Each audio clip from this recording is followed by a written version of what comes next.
Hello students, আজকে তোমাদের life সায়েন্সের আমি ইম্পর্টেন্ট কিছু চ্যাপ্টার পড়াবো, যেগুলো একটু শক্ত চ্যাপ্টার আছে, কিন্তু এই চ্যাপ্টার গুলো একটু বোঝানোর আছে, আর এখান থেকে কিন্তু অনেক কোয়েশ্চেন আছে।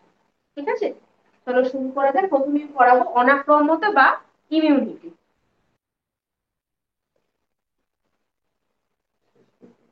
আচ্ছা, আগে জিনিসটা কি একটু বুঝে নাও। অনাক্রম্যতা মানে কি?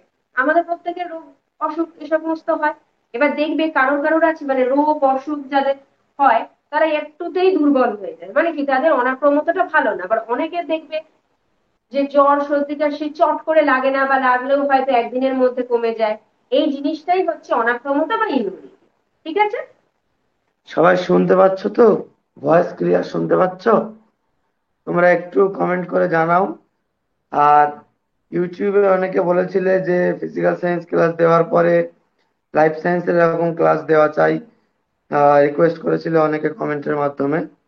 তো তাদের জন্য এই ক্লাসটা আমি দিলাম, যার কারণে তোমরাও যাতে এখান থেকে দেখে তোমরা উপকৃত হতে পারো, এটাই আমাদের এই ক্ষুদ্র প্রচেষ্টা।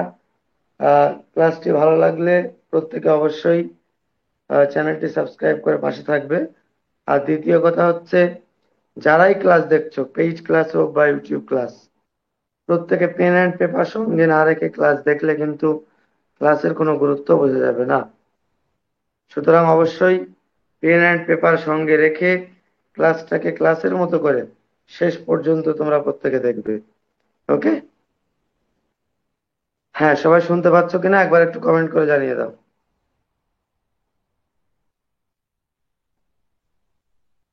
সবাই একটু কমেন্ট করো, তারপর আমি শুরু করি।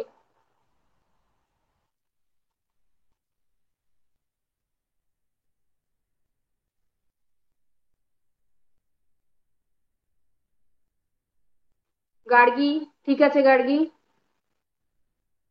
চলো। ঠিক আছে, রীতা, শাবনূর, আচ্ছা চলো। প্রথমে যেটা পড়াবো হচ্ছে অ্যান্টিজেন। আগে অ্যান্টিজেনটা বলে দিই।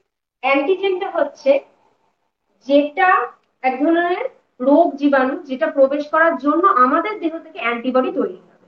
ঠিক আছে, সোজা বাংলা ভাষায় হচ্ছে বাইরে থেকে এমন কোনো জিনিস আমাদের দেহে প্রবেশ করছে, বা আমাদের দেহে সেটা কোনোভাবে রোগটা ছিল প্রবেশ করছে, যার জন্য সেটাকে প্রতিরোধ করবার জন্য অ্যান্টিবডি তৈরি হচ্ছে।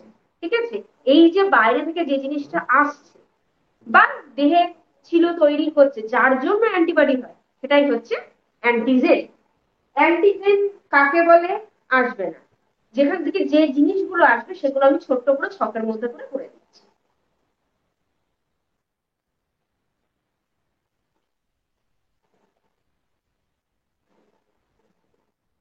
দেখো, অ্যান্টিজেন দু রকমের দিচ্ছে, একটা হচ্ছে এন্ডোজেনাস, একটা এক্সোজেনাস। ঠিক আছে, একটা দেহের মধ্যেই আছে, কোনোভাবে তৈরি হয়ে গেছে। আর আরেকটা হচ্ছে বাইরে থেকে এসে আমাদের দেহে রোগ জীবাণু তৈরি করছে। ঠিক আছে। আচ্ছা,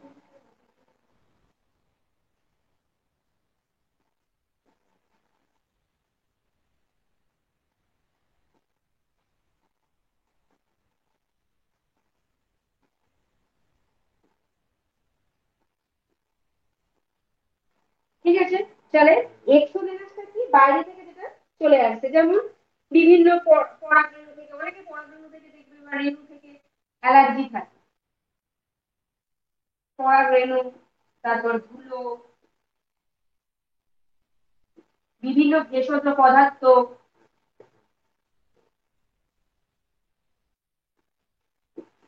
এগুলোতে অনেকের অ্যালার্জি থেকে বা এগুলো থেকেও বিভিন্ন রোগ হয়। ঠিক আছে, এইগুলো হচ্ছে কি এক্সোজেনাস, মানে বাইরে থেকে আসছে। আর এন্ডোজেনাস যেটা ভেতরের থেকে তৈরি হচ্ছে, যেমন ইঁদুর, বেড়াল, এদের দেহে তৈরি ফর্সম্যান অ্যান্টিজেন।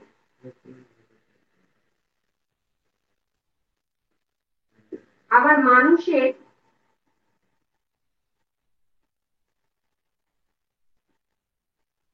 দেহে তৈরি কার্ডিওলিপিড।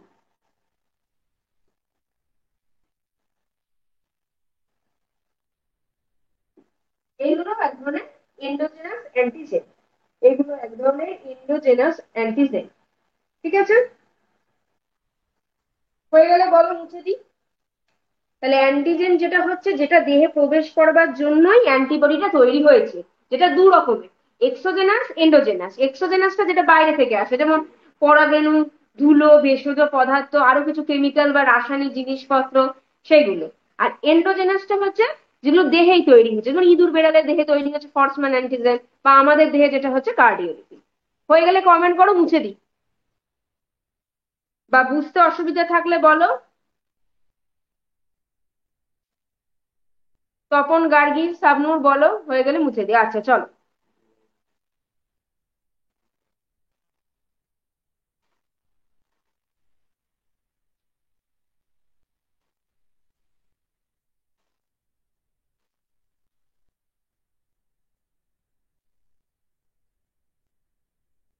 এইবার আসছে অ্যান্টিবডি। এবার আমি বলবো অ্যান্টিবডি মানে যে অ্যান্টিজেনের প্রবেশের জন্য যেটা তৈরি হচ্ছে, অ্যান্টিজেন প্রবেশের জন্য সেটাকে প্রতিরোধ করবার জন্য যেটা তৈরি হচ্ছে, সেটাই হচ্ছে অ্যান্টিবডি।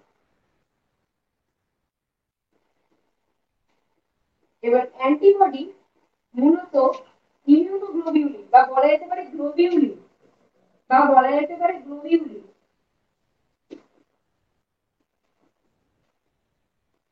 বা প্রোটিন, এটা দিয়েই তৈরি। যদি পরীক্ষায় দেয় যে অ্যান্টিবডি কি নিয়ে তৈরি, মূলত অ্যান্টিবডি কিন্তু মানেই হচ্ছে প্রোটিন নিয়ে তৈরি। ঠিক আছে, এবার এখানে ইমিউনোগ্লোবিউলিন আছে, যেটা আমাদের দেহে 5 রকমের আছে। ইমিউনোগ্লোবিউলিন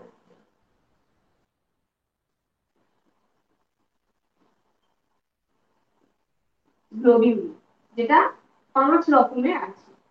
কি কি? আইজিজি, আইজিএ, আইজিএম,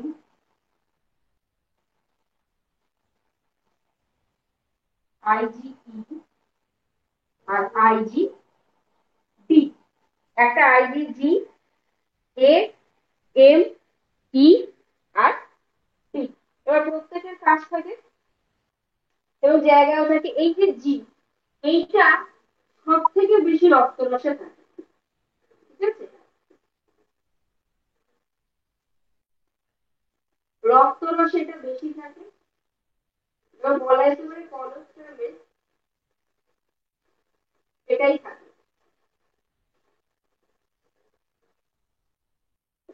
ওকে, আইজিএ যেটা থাকে, এইটা অশ্রু মানে চোখের জল বা লালা, এই রসগুলোতে থাকে। অশ্রু, লালা রসে থাকে। এম হচ্ছে সব থেকে বড়। যদি বলেন প্রশ্নে যে সব থেকে বড় ইমিউন কোনটা, তাহলে কিন্তু এই আইজিএম এইটা হবে। ঠিক আছে, এটা বিটা লিউকোসাইটের উপরেই থাকে।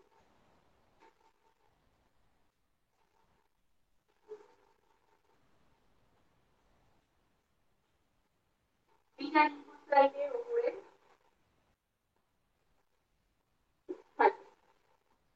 ই আর ডি এদের পরিমাণটা কম থাকে, এগুলো লিউকোসাইটের উপরের দিকেই থাকে। ডিটা থাকে মোটে হচ্ছে 0.2%। ঠিক আছে, এটাও বিটা লিউকোসাইটের দিকেই থাকছে।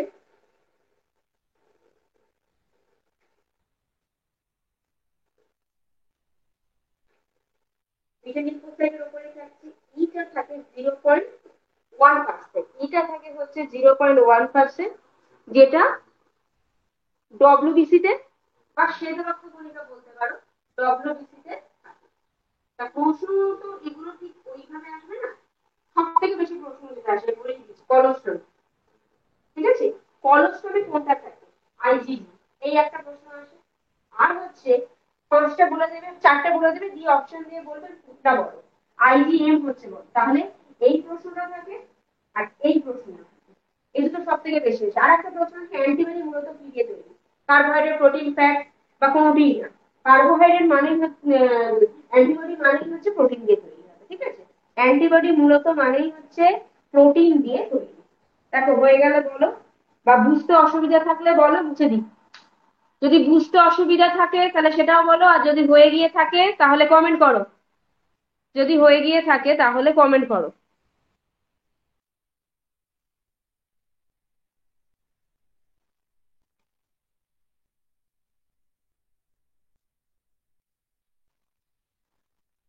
ম্যাম লাস্টেরটা বলুন, কোন জায়গাটা বলবো তো? ক্লিয়ার দেখা যাচ্ছে না, বল। ক্লিয়ার দেখা যাচ্ছে না।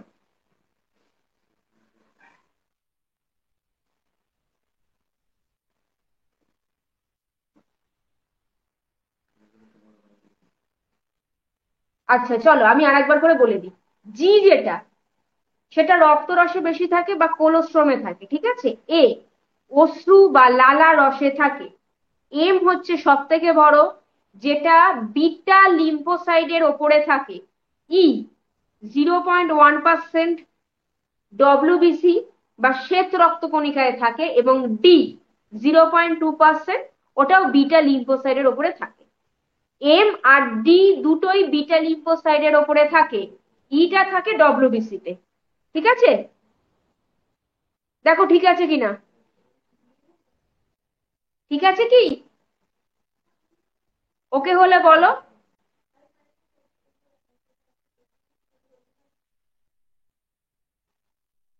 আচ্ছা ঠিক আছে, ঠিক আছে তখন বাকিরা, আচ্ছা চলো।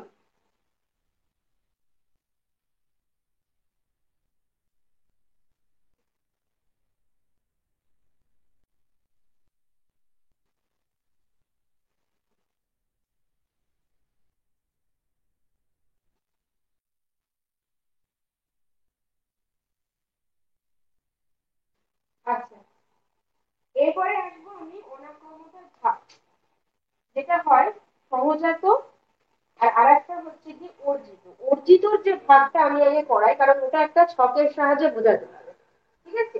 এটা দু রকমের হচ্ছে, একটা সহজাত,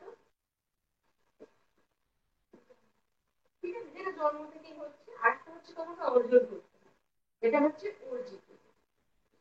এই অর্জিত হচ্ছে দুটো ভাগ, একটা হচ্ছে কোষ ভিত্তিক,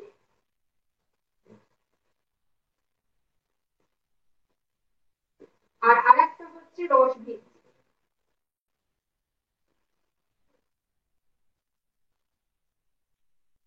সহজাত, অর্জিত, একটা জন্মগত আর একটা তোমাকে অর্জন করতে হচ্ছে। অর্জিতটা হচ্ছে দু রকমের, কোষ ভিত্তিক আর রস ভিত্তিক। এইটা তোমাদের আমি শখ করে করাই, নাইলে তোমরা মনে রাখতেও পারবে না, আর করতেও ইচ্ছা করবে না।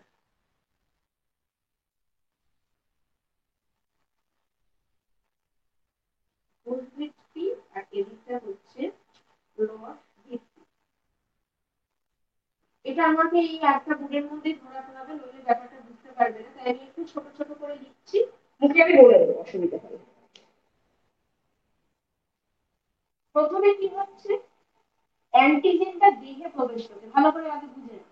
প্রথমে অ্যান্টিজেন দেহে প্রবেশ করছে, মানে এক্সোডেনাল সেলুলোজ।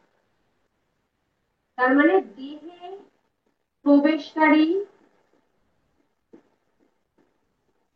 অ্যান্টিজেন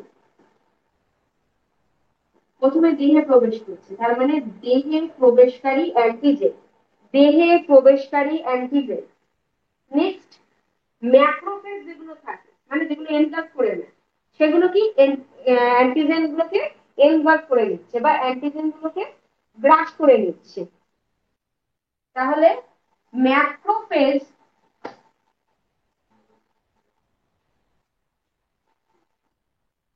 অ্যান্টিজেনকে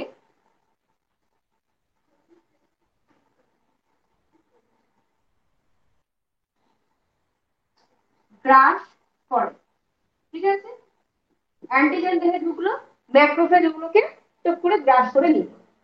এর ফলে কি হলো, টি যে সেলটা থাকে, মানে হেল্পার সেল, টিএইচ, টিএইচ মানে হেল্পার সেল, সেইটা সক্রিয় হয়ে গেল। ওটাকে গ্রাস করে নিলে টি যে হেল্পার সেল কোষের মধ্যে থাকে, সেটা সক্রিয় হলো। ঠিক আছে, সেটা সক্রিয় হয় এবং তার সাথে সাথে বিশ্লিষ্ট হয় বা বিভাজিত হয়। সক্রিয় হয় আর তার সাথে সাথে বিভাজিত হয়।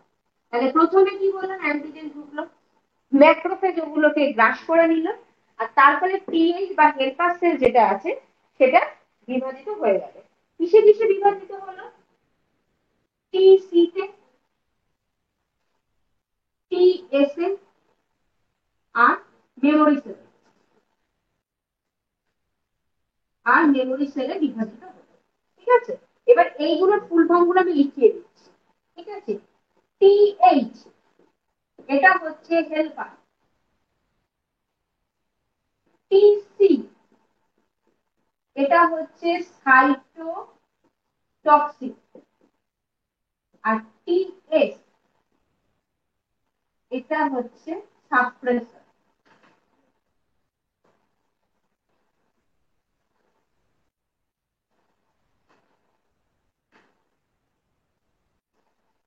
এটা হচ্ছে সাপ্রেসর। আচ্ছা, এর মধ্যে যেটা সাইটোটক্সিক ওইটাই হচ্ছে গিয়ে কিলার সেল, যেটা সাপ্রেসর ওটাই হচ্ছে গিয়ে কিলার সেল। ওটাই যদি কিলার সেল হয় তার মানে ওটাই অ্যান্টিজেনকে ধ্বংস করে দেবে। তাহলে আমি লিখবো কি, টিসি বা কিলার সেল অ্যান্টিজেনকে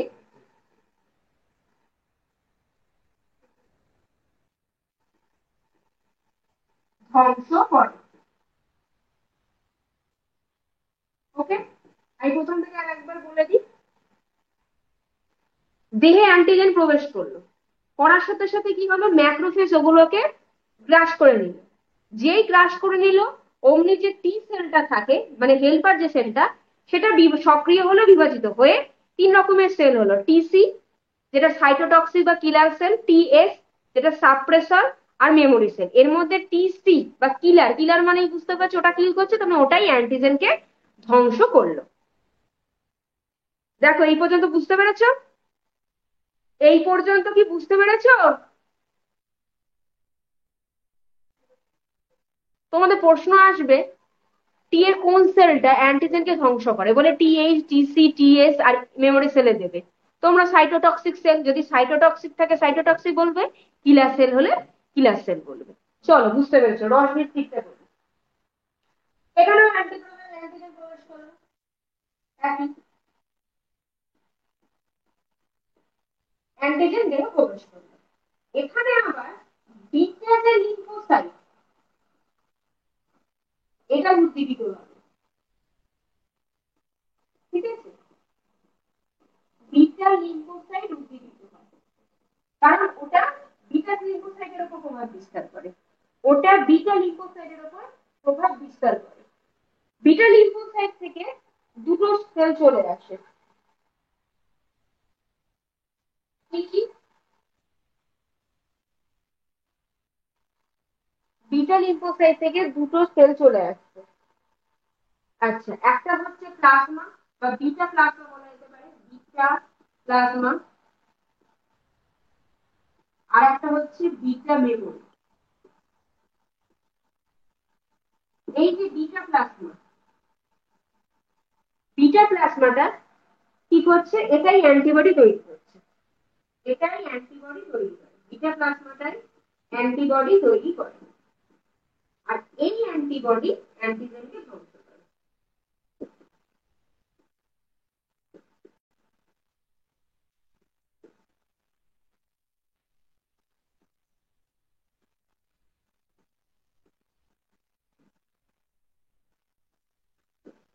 ঠিক আছে, আর এই যে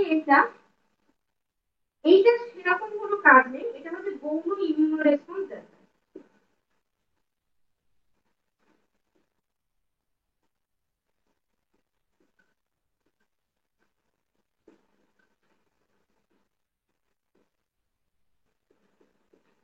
গৌণ ইমিউনো রেসপন্স দেখায়, এটা খালি লেখা যাচ্ছে। আচ্ছা শোনো, আমি মুখে একবার ভালো করে বলি। অ্যান্টিজেন রস ভিত্তিক যেটা, সেটা কি হলো, অ্যান্টিজেন প্রবেশ হলো ঠিক আগেরটার মতো। কোষেও যেমন আমাদের দেহে প্রবেশ করে, রস ভিত্তিকও আমাদের দেহে অ্যান্টিজেন প্রবেশ করলো। ওখানে কি হলো, ওখানে ম্যাক্রোফেজ অ্যান্টিজেন গুলোকে মেরে ফেললো, আর এখানে বিটা লিম্ফোসাইটের মধ্যে প্রবেশ করেছে, বিটা লিম্ফোসাইটটা উদ্দীপিত হয়ে গেছে, গিয়ে দুটো সেল করেছে, একটা বিটা প্লাজমা, একটা বিটা মেমোরি সেল। এমনিতে মেমোরি সেল খুব একটা কাজ করে না, যেটুকু কাজ করে সেটা সেকেন্ডারি, এই জন্য বলেছি গৌণ ইমিউনো রেসপন্স দেখায়। আর বিটা যে প্লাজমাটা ও অ্যান্টিবডি তৈরি করে, আর অ্যান্টিবডি তৈরি করা মানে হচ্ছে অ্যান্টিবডি অ্যান্টিজেনকে ধ্বংস করে। ঠিক আছে, তাহলে অনার ক্ষমতাটা বোঝা গেছে কিনা বলো? এই দুটো ভাগে কোষ ভিত্তিক আর রস ভিত্তিকটাই সব থেকে বেশি দেয়। বুঝতে পেরেছো কিনা বলো, রস ভিত্তিকটা বুঝতে পেরেছো কিনা বলো, কোষ ভিত্তিকটা তো বুঝতে পেরেছিলে, এইটা বুঝতে পেরেছো কিনা বলো। এটা শুধু বোঝার জিনিস, বুঝতে পারলেই করে আসতে পারবে।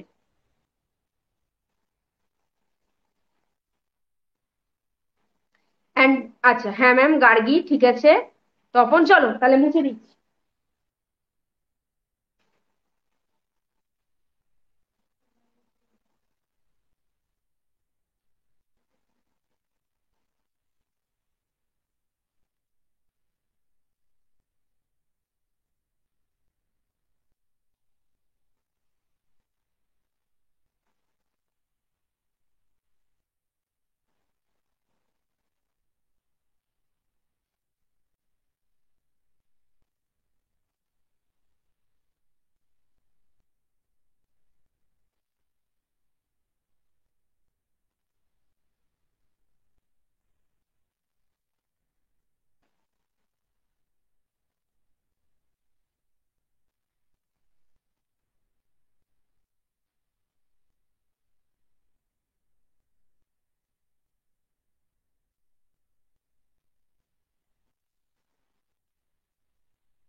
আচ্ছা, তোমাদের আমি রেসপিরেশনের জায়গাটা করিয়ে দিই, বা শ্বসন, মানে সালোক সংশ্লেষ শ্বসন ওইটা বলছি, শ্বাসকার যে শ্বসন ওইটা বলছি, বা রেসপিরেশন।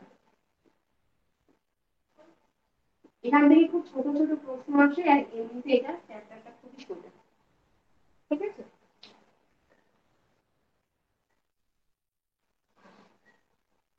আচ্ছা, সালোক সংশ্লেষ যেরকম তুমি শ্বসন, আর একটা হচ্ছে ভাগ। ঠিক আছে, যেমন সবাক শ্বসন, অবাক শ্বসন, এটা অক্সিজেনের উপস্থিতিতেও হয়, অক্সিজেনের অনুপস্থিতিতেও হয়। গিয়ে কি হয় না, তাপ শক্তি উৎপন্ন হয়। এর মূল জিনিসটা হচ্ছে তাপ শক্তি উৎপন্ন হয়। কিছু বায়োজীবী জীবকোষে হয়, আমাদের দেহ যেমন হয়, যেমন ব্যাকটেরিয়া, ইস্ট, এইসব দেহ হয়ে থাকে। ঠিক আছে, আচ্ছা আমি ছক করে বোঝাই। শ্বসন এটা কি হচ্ছে, দু রকমের হচ্ছে, একটা হচ্ছে সবাক, সবাক মানে মুক্ত অক্সিজেনের উপস্থিতি, আর অবাক মানে মুক্ত অক্সিজেনের অনুপস্থিতিতে। একটা সবাক শ্বসন, একটা অবাক শ্বসন, একটা মুক্ত অক্সিজেনের উপস্থিতিতে আর একটা মুক্ত অক্সিজেনের অনুপস্থিতিতে হচ্ছে। ঠিক আছে, সবাক শ্বসন যেটা, এটা সমগ্র জীবকোষে ঘটে। ঠিক আছে, সমগ্র জীবকোষ, এক নম্বর পয়েন্ট, সমগ্র জীবকোষে ঘটে। তাই এক নম্বর পয়েন্ট হচ্ছে সমগ্র জীবকোষে হয়ে থাকে। আচ্ছা, এখানে কি হয়, এখানে গ্লুকোজ যেটা থাকে, গ্লুকোজ পুরোপুরি ভাবে জারিত হয়, গ্লুকোজ পুরোপুরি ভাবে জারিত হয়ে কার্বন ডাই অক্সাইড, জল আর তাপ শক্তি উৎপন্ন করে। সবাতে যেটা হচ্ছে সমগ্র জীবকোষে হচ্ছে। ঠিক আছে, হ্যাঁ ইমিউনিটি থেকে পড়তে হবে, তো এই যে এত যে পড়ালাম, তাহলে ইমিউনিটি থেকে কি পড়তে হবে? তো বললাম তো, না আর কিছু আসে না গার্গী, ইমিউনিটি থেকে আর কিছু আসে না, তুই বা দেখবে তেমন এর বেশি কিছু আর আসে না। যেটুকু দিলে ওই কোলোস্টামের ওইটা খুব আসে, দেখবে সব থেকে বড় ওইটা কোন আসে, কোনটা অর্জিত কোনটা আসবে। তারপর ফরসম্যান অ্যান্টিজেন, সেটা অর্জিত না সহজাত, সেই জায়গাটা আসবে, ওইগুলোই বেশি ইমিউনিটি থেকে আসে। আর আগের দিন তো ভ্যাকসিনের জায়গাগুলো আমি তোমাদের করিয়ে দিয়েছি, ইমিউনিটির পরে যেটা আসে ভ্যাকসিন গার্গী, ওটা তো হয়ে গেছে, ওটা আসে। আচ্ছা, সবার তো সমগ্র জীবকোষে হচ্ছে, আর গ্লুকোজ সম্পূর্ণভাবে এখানে জারিত হয়ে কার্বন ডাইঅক্সাইড, জল আর তাপ শক্তি উৎপন্ন করছে। সবাক শ্বসনে দুটো ভাগ হয়, একটা হচ্ছে গ্লাইকোলাইসিস,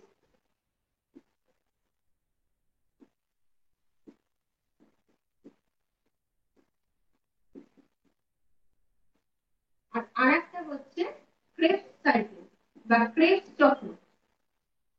ঠিক আছে, একটা গ্লাইকোলাইসিস, একটা ক্রেবস চক্র। একটা হয় সাইটোপ্লাজমে,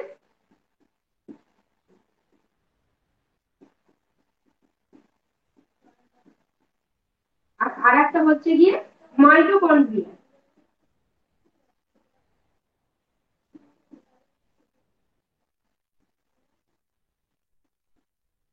গ্লাইকোলাইসিসটা হচ্ছে সাইটোপ্লাজমে, আর ক্রেবস চক্রটা হচ্ছে গিয়ে মাইটোকন্ড্রিয়া। ঠিক আছে,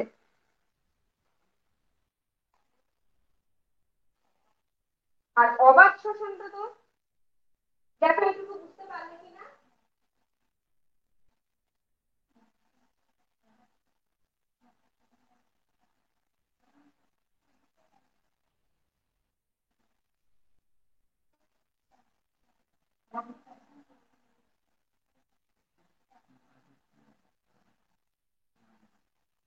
চলো এইটুকু তো বুঝতে পেরেছো। আচ্ছা, অন্বেষণ, হ্যাঁ আচ্ছা ঠিক আছে, চলো এবার আসছি আমরা অবাত শ্বসন। অবাত শ্বসন আমি কি বললাম, যেটা ওটা যদি বায়ুজীবী কোষে হয় তাহলে কি হবে, অর্থাৎ মুক্ত অক্সিজেনের অনুপস্থিতিতে হচ্ছে। মুক্ত অক্সিজেন হবে, তার মানে কোথায় হবে, ওই ব্যাকটেরিয়ায় হবে।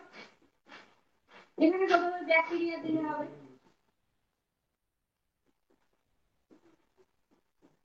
ঠিক আছে, ব্যাকটেরিয়া দেহে হবে।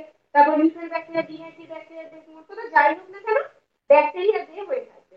ঠিক আছে, আর এখানে কার্বন ডাই অক্সাইড, জল, এইগুলো তৈরি হবে, আগেটার মতোই তৈরি হবে, কিন্তু অসম্পূর্ণ জারণ। এখানে তো গ্লুকোজটা সম্পূর্ণভাবে জারিত হয়েছে, এখানে গ্লুকোজ অসম্পূর্ণভাবে জারিত হবে। এখানে গ্লুকোজ অসম্পূর্ণভাবে জারিত হবে। চলো আমি বিক্রিয়াগুলো তোমাদের এবার করে দিচ্ছি।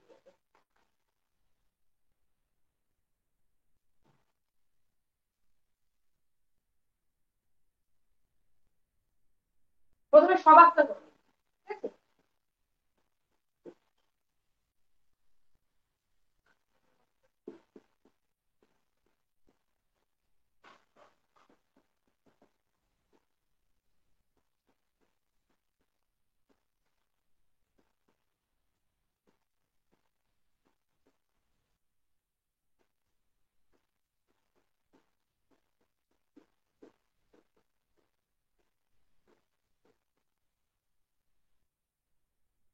গ্লুকোজ এবং অক্সিজেনের বিক্রিয়া কি তৈরি হয়েছে, 6 অণু কার্বন ডাই অক্সাইড।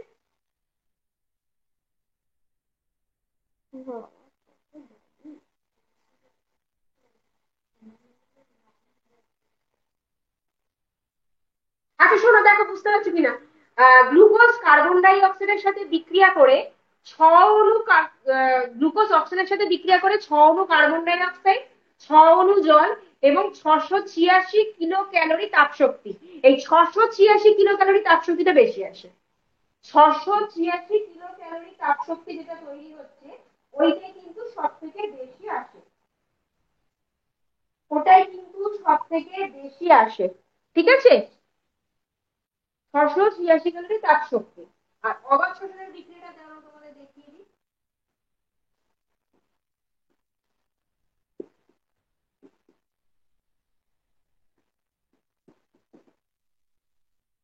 C6H12O6, তার সাথে 12 অণু NO3। এখানে আমি তোমাকে কি বলেছিলাম, মুক্ত অক্সিজেনের অনুপস্থিতি। পুরোপুরি যেন অক্সিজেন পেলাম না, অক্সিজেন যুক্ত একটা যৌগ পেলাম।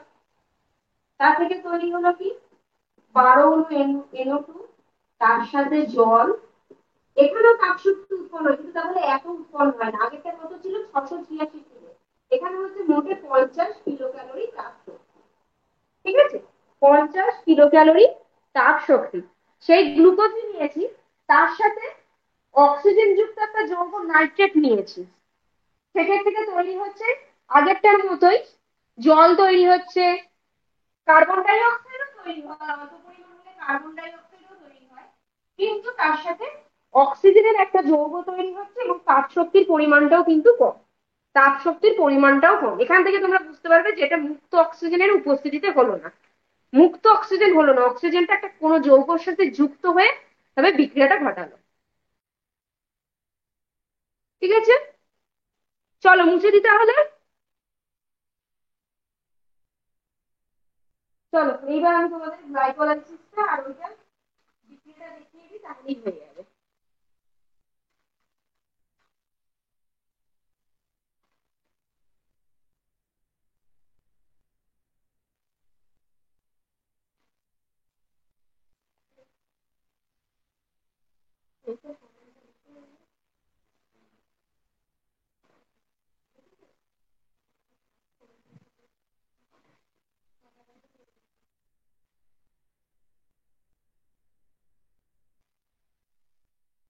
চলো এবার আমি তোমাদের গ্লাইকোলাইসিস, শোনো গ্লাইকোলাইসিস আমি ছোট্ট ছোট্ট করে করছি, কারণ এটা এক লাইনে ধরাতে হবে।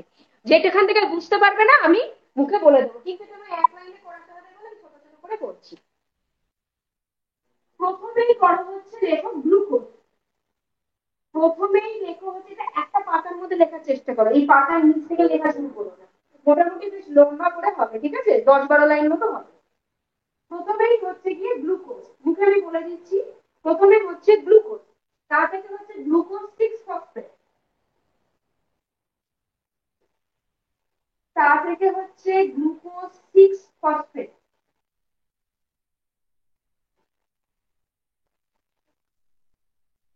তা থেকে হচ্ছে ফ্রুক্টোজ 6 ফসফেট, তা থেকে হচ্ছে fructose 6 phosphate. Next fructose 1,6, fructose 1,6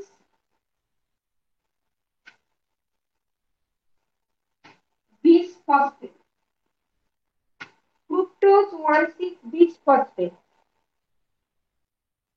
next এটা থেকে দুটো ভাগ হবে, একটা হচ্ছে 3 ফসফো গ্লিসারল ডিহাইড,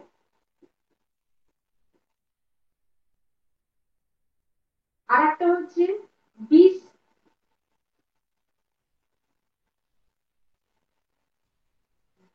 হাইড্রক্সি অ্যাসিটোন ফসফেট, বিস হাইড্রক্সি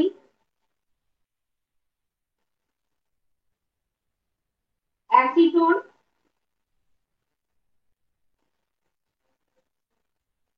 ফসফেট। এই পর্যন্ত ছোট ছোট লিখেছি বলে আমি এখন মুখে বলে দিই। প্রথমে আছে গ্লুকোজ, তা থেকে glucose 6 phosphate, fructose 6 phosphate, fructose 1,6 bisphosphate, যা থেকে দুটো ভাগ, 3 ফসফোগ্লিসারালডিহাইড, আর একটা হচ্ছে বিস হাইড্রক্সি অ্যাসিটোন ফসফেট, বিস হাইড্রক্সি অ্যাসিটোন ফসফেট।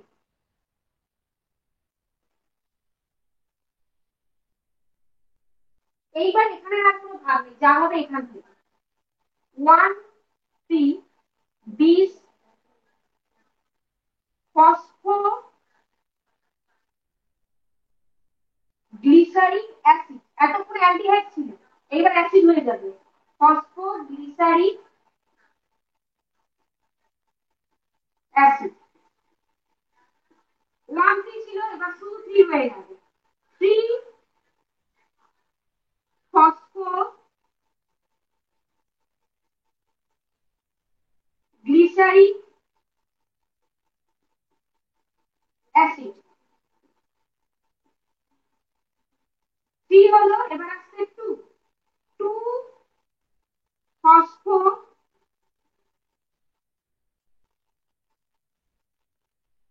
গ্লিসারিক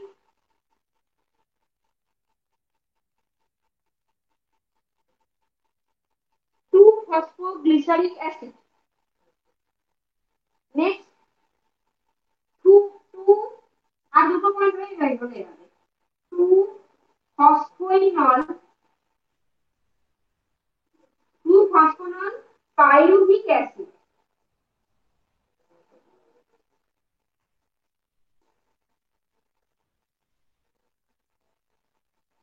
এবং লাস্ট প্রোডাক্ট হচ্ছে পাইরুভিক অ্যাসিড।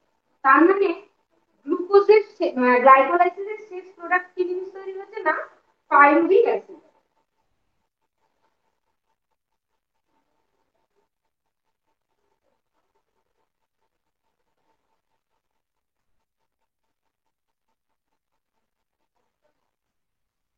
ব্যাস, পুরো এটা হলো, পুরোটাই হচ্ছে গ্লাইকোলাইসিস।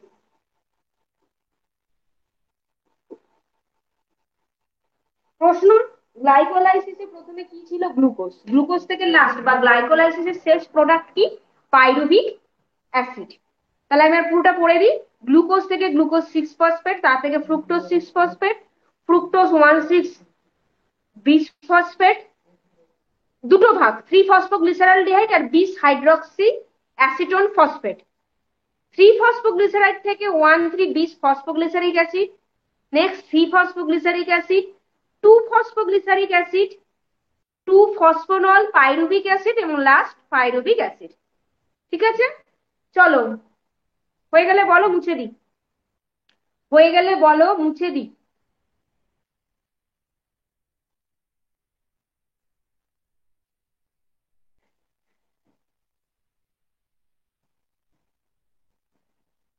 হয়ে গেলে একটু কমেন্ট করো।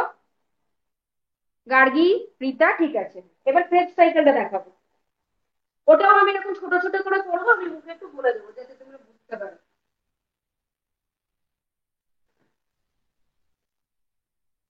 এরপরেরটা আমি করবো হচ্ছে ক্রেবস সাইকেল, ওপরে হেডিংটা লিখছি না কারণ লিখলে আমার জায়গাটা চলে যাবে।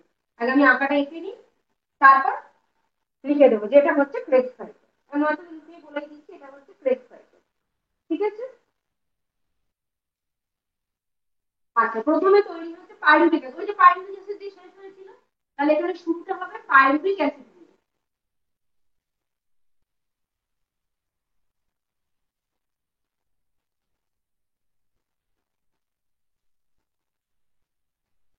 Next acetyl CoA,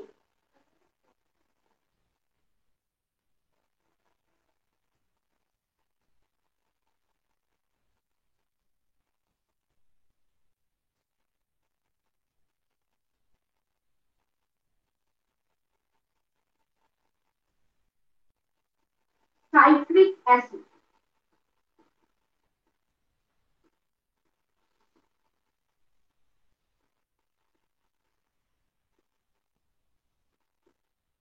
next cis aconitic acid, cis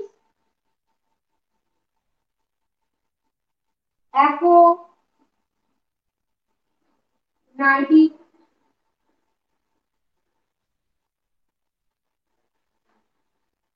cis aconitic acid. তারপরে আইসোসাইট্রিক অ্যাসিড,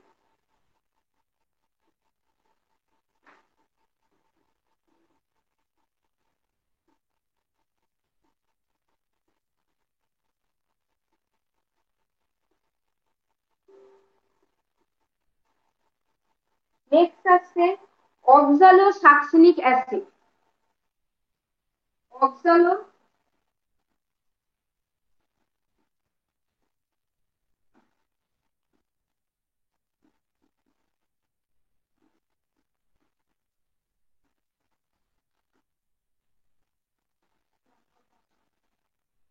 অক্সালোসাক্সিলিক অ্যাসিড।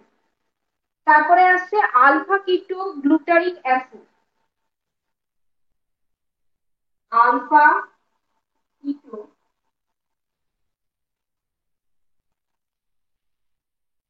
গ্লুটারিক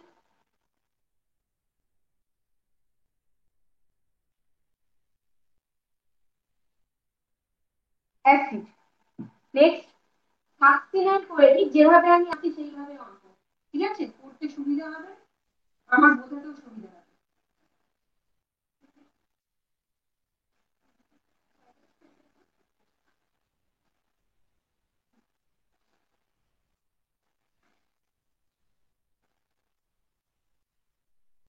এই পর্যন্ত আগে লেখো, তারপরে আমি বলছি।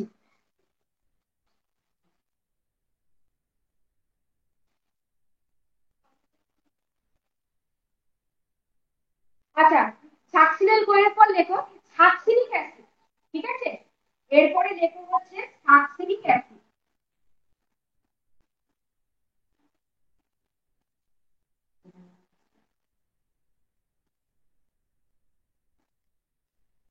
ঠিক আছে, নেক্সট ফিউমারিক অ্যাসিড।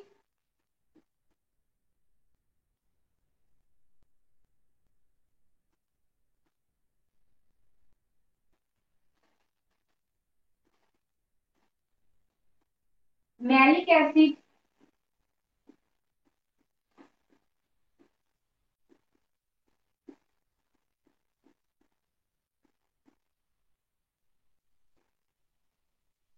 এবং last oxaloacetic acid. অক্সালো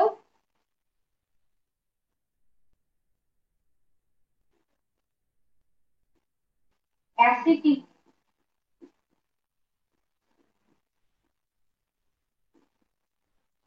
acid, oxaloacetic acid.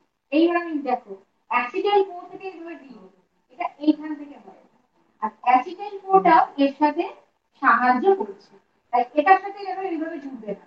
Oxaloacetic acid থেকে এদিকে যাচ্ছে, অ্যাসিটাইল কোটা ওকে সাহায্য করছে করতে।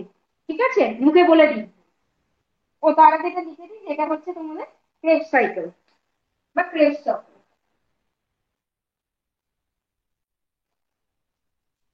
এইটাই আর একটা নাম হচ্ছে টিসিএস সাইকেল। আর যেহেতু এটা প্রথমে সাইক্লিক অ্যাসিড তৈরি হয়, তাই এটার নাম সাইক্লিক সাইকেলও বলা যেতে পারে, বা সাইক্লিক অ্যাসিড সাইকেলও বলা যেতে পারে। যে তিনটেই যাই বলো না কেন, জিনিসটা একই, জিনিসটা একই। তাহলে প্রথমে কি আছে, পাইরুভিক অ্যাসিড, তা থেকে তৈরি হচ্ছে অ্যাসিটাইল কোয়ে, তা থেকে citric acid, cis aconitic acid, isocitric acid, oxalosuccinic acid, alpha keto glutaric acid, succinyl CoA, succinic acid, fumaric acid, malic acid এবং অক্সালো অ্যাসিটিক অ্যাসিড। যদি বলে ক্রেবস চক্রের প্রথম তৈরি অ্যাসিড বা যৌগ কোনটা, তাহলে কিন্তু লিখে আসবে সাইট্রিক অ্যাসিড। ওই সাইট্রিক অ্যাসিড তৈরি হয় বলেই এটাকে সাইট্রিক অ্যাসিড সাইকেলও বলা হয়। আর যেহেতু সাইট্রিক অ্যাসিডে তিনটে কার্বক্সিল গ্রুপ থাকে, তাই ওটাকে ট্রাই কার্বক্সিলিক অ্যাসিড সাইকেল বা টিসিএ সাইকেল বলা হয়ে থাকে। এগুলো মনে রাখার জন্য বলছি, এই জন্য ওই যেটাকে টিসিএ সাইকেল বলা হচ্ছে।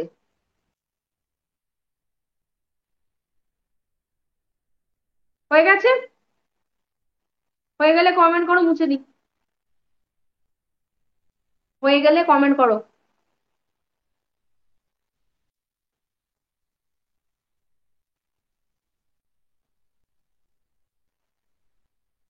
হয়ে গেলে ঝটপট বলো, মুছে দিই।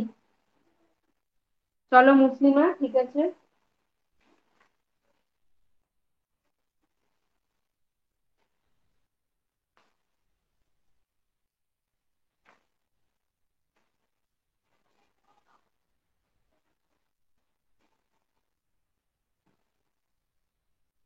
আচ্ছা, তোমার আরেকটা জিনিস আছে, যে কত কত অণু এটিপি তৈরি হয়েছে, এটা আমি ছোট করে লিখিয়ে দিই।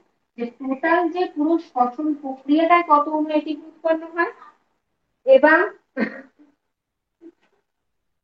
এবং কোথায় কত অণু এটিপি থাকে।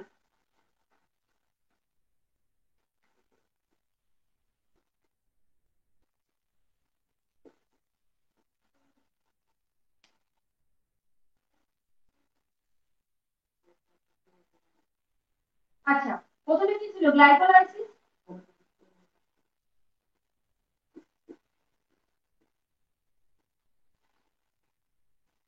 এটাই হচ্ছে 2 অণু এটিপি। ফসফোগ্লিসারলডিহাইড যেটা পড়িয়েছিলাম,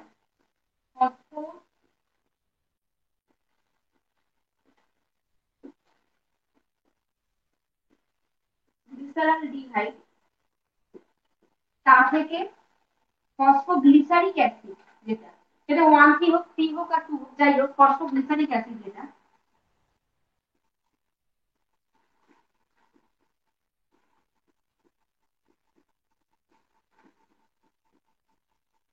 তাতে থাকে 6 অণু। আর লাস্ট যেটা করালাম ক্রেবস চক্র,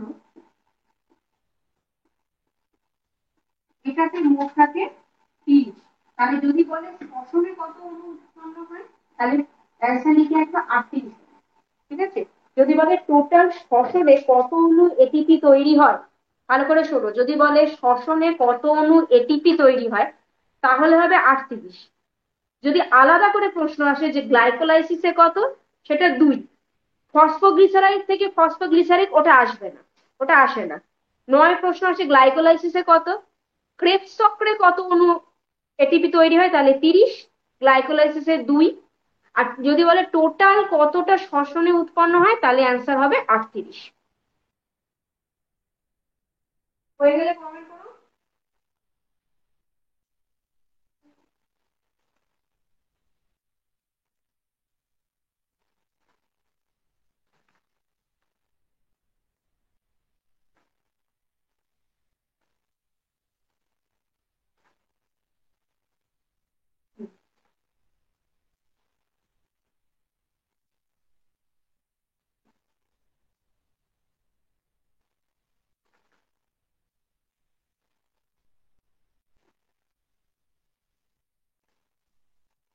মানুষের দেহে বদ্ধ সংবহন বা সংবহন, যেটা কিছুটা আমি তোমাদের পড়ানো হয়ে গেছিল, মুক্ত সংবহন, বদ্ধ সংবহন। মানুষের দেহে কিভাবে সার্কুলেট করে, সেই সার্কুলেশনটা ছকের মতো করে করে দিই, যে কার পর কোন দিন, অর্থাৎ কোন অলিন্দ থেকে নিলয় না নিলয় থেকে সেটা অ্যাওয়ার্ডিক, সেইটা দেখি। এভাবে হিডিং করো, মাঝখানটা করো মানুষের বদ্ধ সংবহন, মানুষের বদ্ধ সংবহন।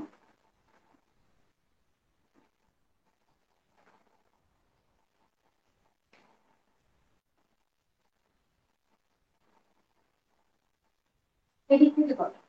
প্রথমে হচ্ছে ডান অলিন্দ,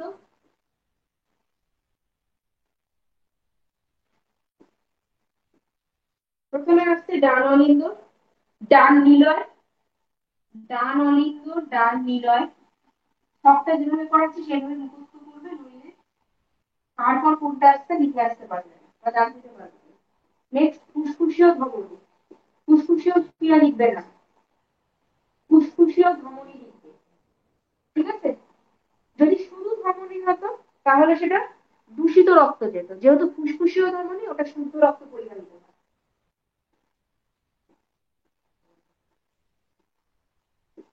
ফুসফুসীয় ধমনী, তা থেকে হচ্ছে গিয়ে ফুসফুস।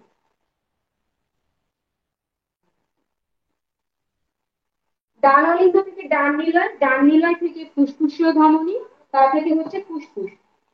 এইখান থেকে আসছে ফুসফুসীয় শিরা।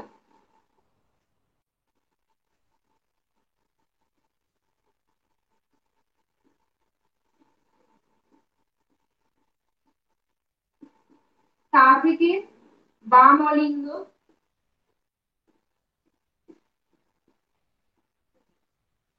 তা থেকে বাম নিলয়,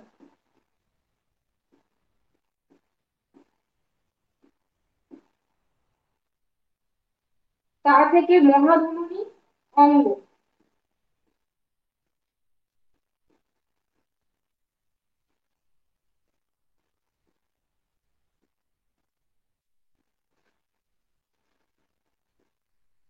নেক্সট সেইখান থেকে মহাশিরা দিয়ে ডান অলিন্দে প্রবেশ করছে।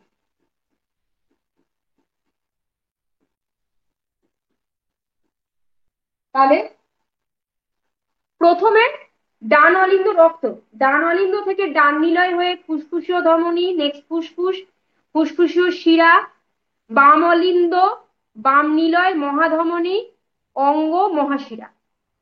পরপর মনে রাখবে জিনিসটা কিভাবে হচ্ছে, আমি বলে দিচ্ছি।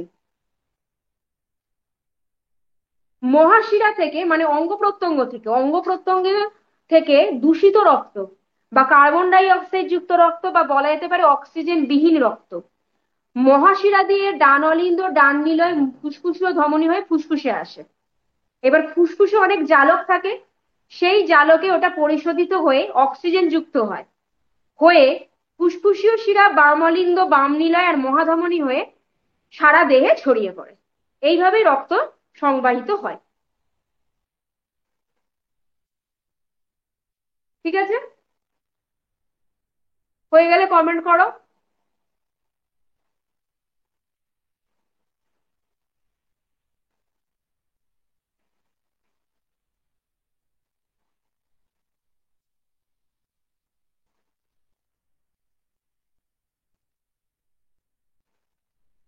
হয়ে গেছে, ঠিক আছে।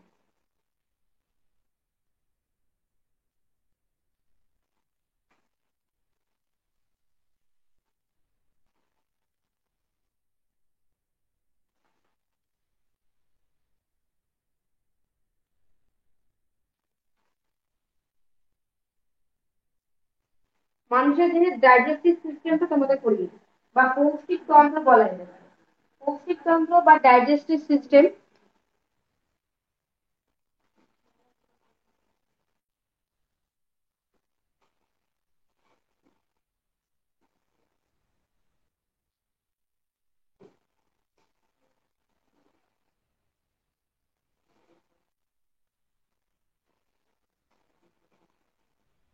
দুটো অংশ নিয়ে তৈরি। যেভাবে ছকের সাহায্যে করছে ওইভাবে করো, ভিতরে যে জিনিসগুলো আছে চট করে আসে না। ঠিক আছে? পৌষ্টিক নালী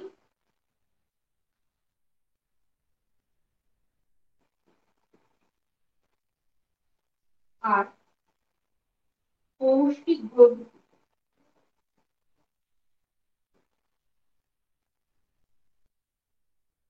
পৌষ্টিক নালী ও পৌষ্টিক গ্রন্থি। পৌষ্টিক নালী যেটা, সেটা 6টা অংশ নিয়ে গঠিত। কি কি?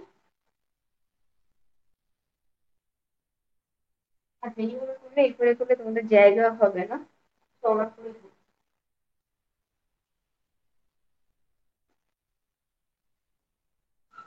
প্রথমে হচ্ছে মুখ,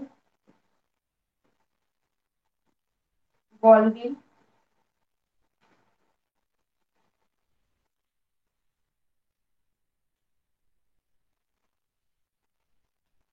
গ্রাসনালী,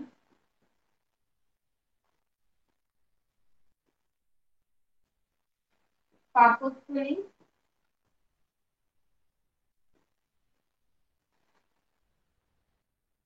ক্ষুদ্রান্ত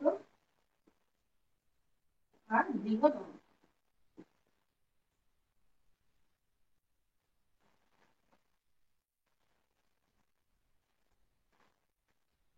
ক্ষুদ্রান্ত আর বৃহদন্ত্র।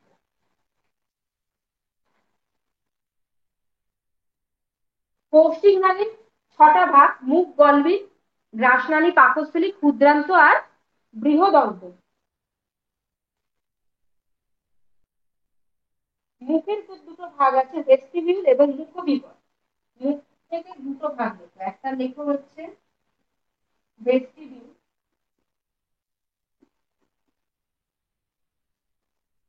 আর আরেকটা ভাগ লেখো মুখবিবর।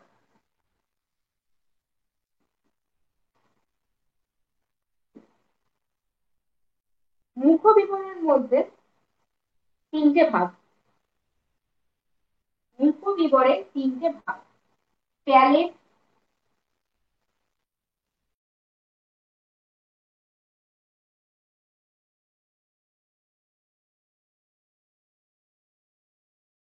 ঠিক আছে, মুখটা শেষ হয়ে গেল। গলবিলের সেরকম কোনো ভাগ নেই, গলবিলের মধ্যে কোনো ভাগ নেই, গ্রাসনালীরও ভাগ নেই, পাকস্থলীর ভাগ আছে। যাতে এটা বোঝা যায় তাই আমি এটা লাল কালি দিচ্ছি, ঠিক আছে। পাকস্থলীর 3টে ভাগ আছে, পাকস্থলীর থেকে 3টে ভাগ আছে: হৃদ পাকস্থলী, আর একটা হচ্ছে ভান্ডার, আর লাস্ট হচ্ছে প্রণালিকা। 3টে ভাগ।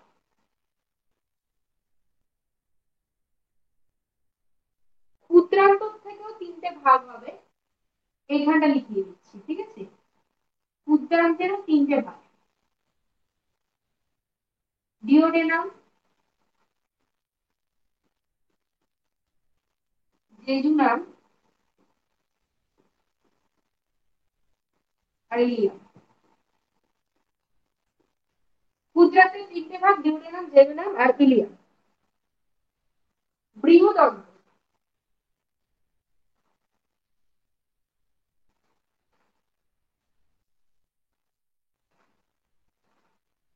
বৃহদন্তের 4টে ভাগ আছে: caecum, colon, মলাশয়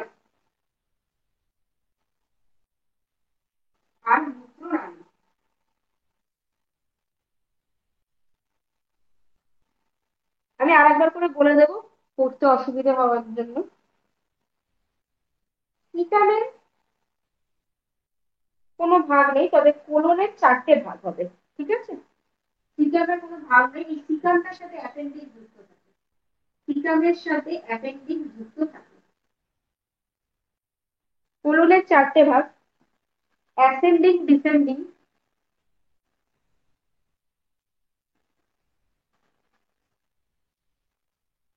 ascending, descending, transverse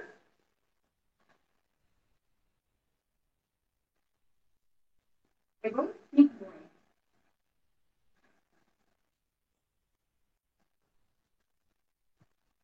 এরপরে যা ভাগ আছে সেটা লালা গ্রন্থি। আগে কোষ্ঠী নালীর ভাগটা ভালো করে বলে দিই। 6টা ভাগ: মুখ, গলবিল, গ্রাসনালী, পাকস্থলী, ক্ষুদ্রান্ত, বৃহদন্ত। মুখের 2টো ভাগ: ভেস্টিবিউল আর মুখবিবর। মুখবিবরের মধ্যে পড়ছে প্যালেট, জিহ্বা আর দন্ত। প্রশ্ন আসবে দন্তটা থেকে, ওটা আলাদা করে করিয়ে দিচ্ছি। পাকস্থলীর 3টে ভাগ: হৃদ পাকস্থলী, ফান্ডাস আর প্রণালিকা পাকস্থলী। গলবিল আর গ্রাসনালীর মধ্যে কোনো ভাগ নেই। ক্ষুদ্রান্তের 3টে ভাগ: ডিউডেনাম, জেজুনাম আর ইলিয়াম। আর বৃহদন্তের হচ্ছে সিকাম, কোলন, মলাশয় আর মূত্রনালী। কোলনের হচ্ছে 4টে ভাগ: অ্যাসেন্ডিং, ডিসেন্ডিং, ট্রান্সভার্স আর সিগময়েড। তোমরা ভালো করে ভাগগুলো মনে রাখবে, তার কারণ হচ্ছে যদি ধরো এরকম প্রশ্ন আছে যে কোলন কার মধ্যে পড়ে, গলবিল, পাকস্থলী, ক্ষুদ্রান্ত না বৃহদন্ত, সেক্ষেত্রে ভাগগুলো না মুখস্থ করলে পারবে না। আর দন্ত থেকে আলাদা যেভাবে প্রশ্ন আসে সেটা আমি আলাদা করে বোর্ডটা মোছানোর পর করে দিচ্ছি। আগে এইটুকুনি লিখে নাও। আর আগের দিন তোমাদের পাচক যে রসগুলো ছিল, লাইপোডাইজিক বা অ্যামাইলেজ, মল্টেজ, অ্যামাইলেজ, ওগুলো কিন্তু করানো আগে হয়ে গেছে। এইটুকু জায়গা বাকি ছিল।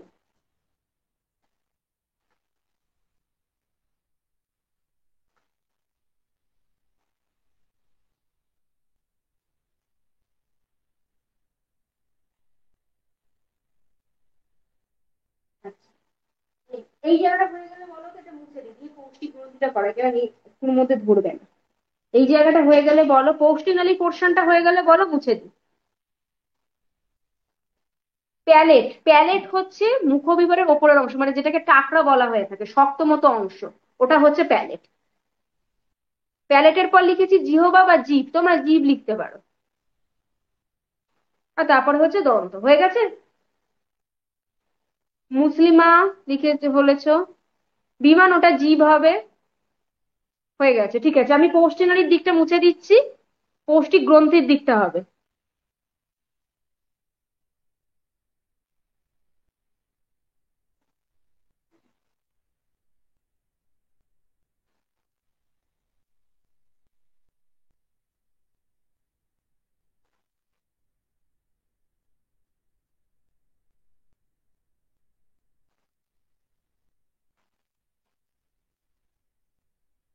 এটা 5 রকমের আছে।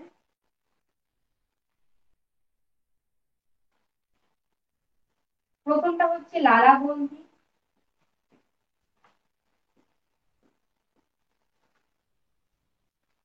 যকৃৎ,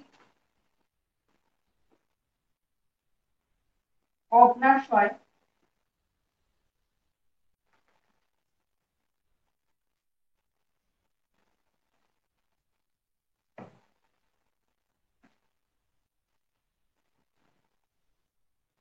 পাক গ্রন্থি, তো লাস্ট হচ্ছে আন্তরিক গ্রন্থি।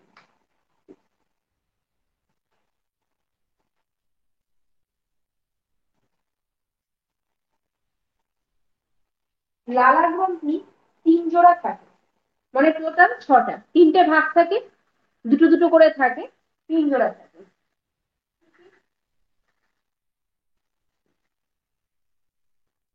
সাব ম্যান্ডিবুলার, তিনটেই দুটো দুটো করে।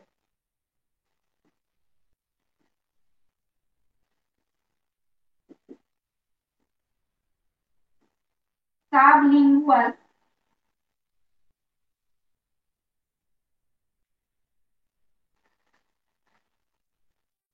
এবং প্যারোটিড গ্রন্থি।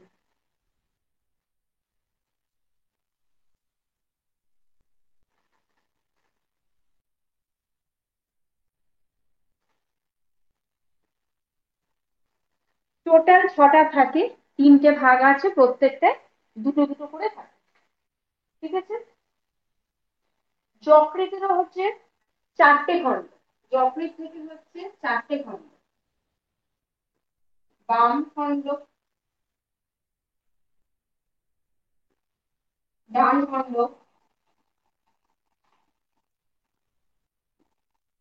কোয়াড্রেট,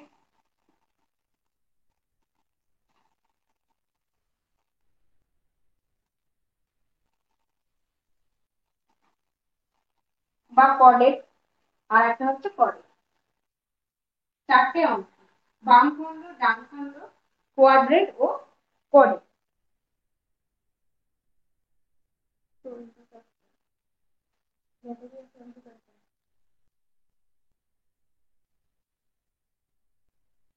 আচ্ছা, অগ্নাশয়, অগ্নাশয়ের কোনো ভাগ নেই।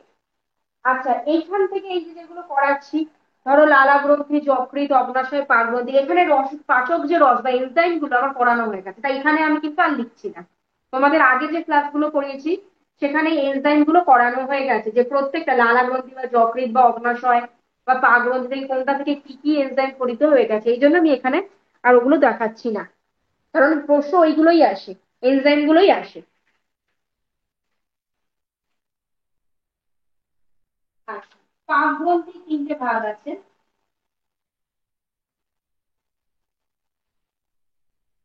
মিউকাস, পেপটিক,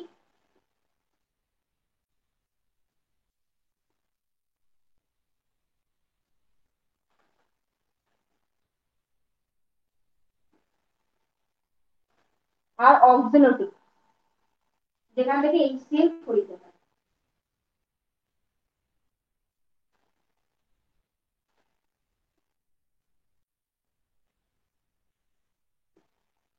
তোমার প্রশ্ন আছে আমাদের দেহ থেকে কোন অ্যাসিড পরিতে হয় বা এইচসিএল পরিতে থেকে পরিতে হয়। পাকগ্রন্থি বলে পাকগ্রন্থি, আর যদি অপশন গুলো দিয়ে দেয় তাহলে হবে অক্সিনোটিক গ্রন্থি। আন্তরিক গ্রন্থিরও 3টে ভাগ আছে। গবলেট কোষ,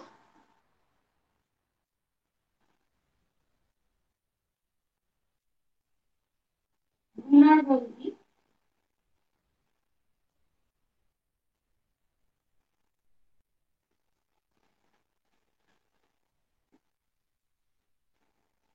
এবং আর্জেন্টাফিল।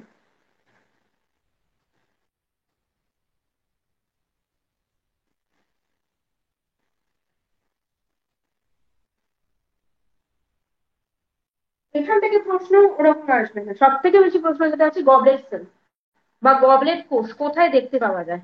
যকৃৎ, অগ্নাশয়, পাকগ্রন্থি না আন্তরিক গ্রন্থি। বলে দিচ্ছি, সব থেকে বেশি প্রশ্ন আছে এই গবলেট সেল। গবলেট সেল কোথায়, ওইটা আসে। আর যকৃতে থাকে হচ্ছে কুফার সেল। এই যকৃতটায় থাকে হচ্ছে কুফার সেল। যে কুফার সেল কোথায় থাকে, নয় কুফার সেলটা আছে, নয় গবলেট সেলটা আছে। ঠিক আছে। আর কুফার সেলের কাজই হচ্ছে রোগ জীবাণু ধ্বংস করা। কুপার সেলের কাজই হচ্ছে রোগ জীবাণু ধ্বংস করা। এনজাইম গুলো আমার পড়ানো হয়ে গেছে, এই জন্য আমি আর আলাদা করে এনজাইম গুলো করালাম না। এই ছকটা হয়ে গেছে কিনা বলো, আমি মুছে দিই। ছকটা যদি হয়ে যায় তাহলে বলো, আমি মুছে দিই।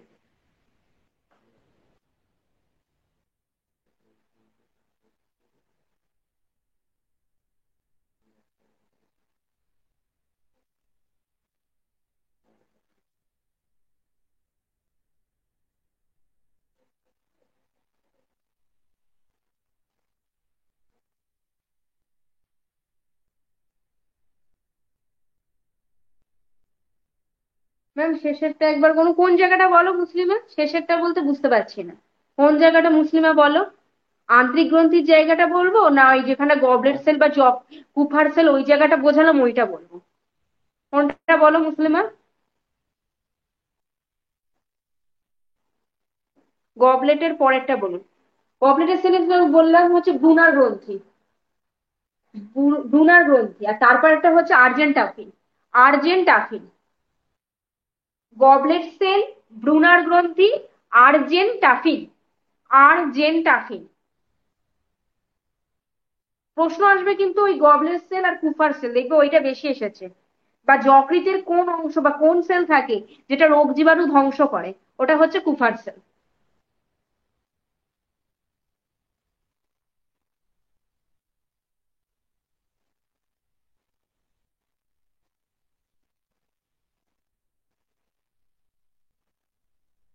ঠিক আছে, চলো। আর কিছু যেটুকু পড়ালাম আজকে, যে টপিকস গুলো, তার মধ্যে কোনো অসুবিধা নেই তো বুঝতে? যে টপিকস গুলো আজকে পড়ালাম সেটা বুঝতে কিছু অসুবিধা আছে কিনা বলো?